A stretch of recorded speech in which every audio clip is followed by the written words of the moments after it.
গোলকগঞ্জৰ এটা ভগ্ন কালভাৰ্টে জ্বলাকলা খুৱাইছে কেইবাখনো গাঁৱৰ গঞা ৰাইজক। ভগ্ন কালভাৰ্ট মেৰামতি নকৰিলে ভোট বৰ্জন কৰাৰ শংকাৰ প্ৰদান কৰে ৰাইজে। গোলকগঞ্জ সমষ্টিৰ অন্তৰ্গত কৈমাৰী ৰঘুনাথ কুৰাৰাৰ পাৰৰ এটা ভগ্ন জৰাজীৰ্ণ কালভাৰ্টে জমৰ যাতনাত ভোগাইছে গঞা ৰাইজক।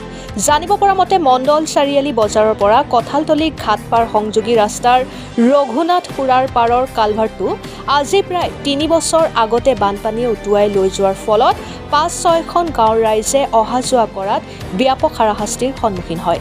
স্থানীয় নেতা বিধায়কক বাৰে বাৰে আবেদন নিবেদন কৰাৰ পিছতো কোনো ধৰণৰ গুৰুত্ব প্ৰদান কৰা নাই, যাৰ ফলত গাঁৱৰ ৰাইজে আগন্তুক নিৰ্বাচনত ভোট বৰ্জন কৰাৰ শংকাৰ প্ৰদান কৰে। এতিয়া উপায়ন্তৰ হৈ ৰাইজেই ঘৰে ঘৰে গৈ বাঁহ কালেকশ্যন কৰি নিজেই বাঁহৰ দলং বনাই অহা যোৱা কৰাৰ ব্যৱস্থা গ্ৰহণ কৰিছে। উল্লেখ্য যে স্থানীয় বিধায়কক বাৰে বাৰে আবেদন কৰাৰ পিছতো আজিলৈকে ভগ্ন কালভাৰ্টটো মেৰামতি নকৰাত গাঁৱৰ ৰাইজ এক প্ৰকাৰ ক্ষুব্ধ হোৱা পৰিলক্ষিত হৈছে। আগমনিৰ পৰা বিজু ৰয়ৰ ৰিপৰ্ট, অৰুণোদয় আছাম। নাম হৈছে কৈমাৰী পাৰ্ট 2 আৰু এইখনে 4খন গাঁও কানেক্ট কৰিছে এই ৰাস্তাটো। তো চৰকাৰৰ পৰা আমি কোনো সঁহাৰি নাপাই নিজে যিবিলাক স্থানীয় মানুহ আছে সকলোৱে মিলিয়ে নিজে লাগি কিনে কামটো মেৰামতি কৰি আছে। তো এইটো আমাৰ বহুত অসুবিধা হৈছে আৰু যদি বৰষুণ হয় তেতিয়া আৰু বেয়া পৰিস্থিতি হয়। ইয়াৰ স্কুলৰ ল'ৰা ছোৱালী ৰাস্তা দি স্কুল যায়, কিবা মেডিকেলৰ যদি কিবা প্ৰব্লেম থাকে, আমাৰ এইফালে যদি গাঁৱৰ মানুহৰ যদি কিবা প্ৰব্লেম হয়, এখন এম্বুলেঞ্চ ইয়াত সোমাব নোৱাৰে। তো মেইন কাৰণটো হ'ল এই ৰাস্তাটো আৰু এই যিখিনি আপোনালোকে কালপাট চাইছে, এইটো কালপাট আছিলে এটা সময়ত, কিন্তু কামটো মানে এনেকুৱা কাম কৰিছে 1 বছৰৰ ভিতৰত কালপাট ভাঙি কিনে আমাৰ নিজে বাহিৰে এইটো মেৰামত কৰিবলগীয়া হৈছে। আৰু মই এটা কথা চৰকাৰক ক'ব বিচাৰিছোঁ, এইটো যদি ঠিক নহয় তেনেহ'লে আমি নেক্সট টাইম আমি চবেই মিলি ইয়াতে ভোট বৰ্জন কৰিম বুলি আমি এটা মানে কি কৰিম সিদ্ধান্ত লৈছোঁ। তাৰমানে মই ৰাইজে কালেকশ্যন কৰি পেলাই বনাই আছোঁ। এইটো এটা এম্বুলেঞ্চ সোমাব নোৱাৰে, এটা টোটো গাড়ী ই ৰিক্সা সোমাব নোৱাৰে।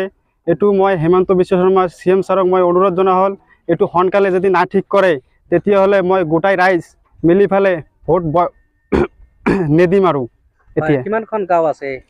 ইয়াতে আছে 7-8খন গাঁও আছে। হয়, এতিয়া আপোনালোকে 7-8খন গাঁৱে এইখন কালভাৰ্ট নহ'লে কি কৰিব? ভোট বৰ্জন কৰিব। ভোট বৰ্জন কৰিম, এইটো আমাৰ অনুৰোধ।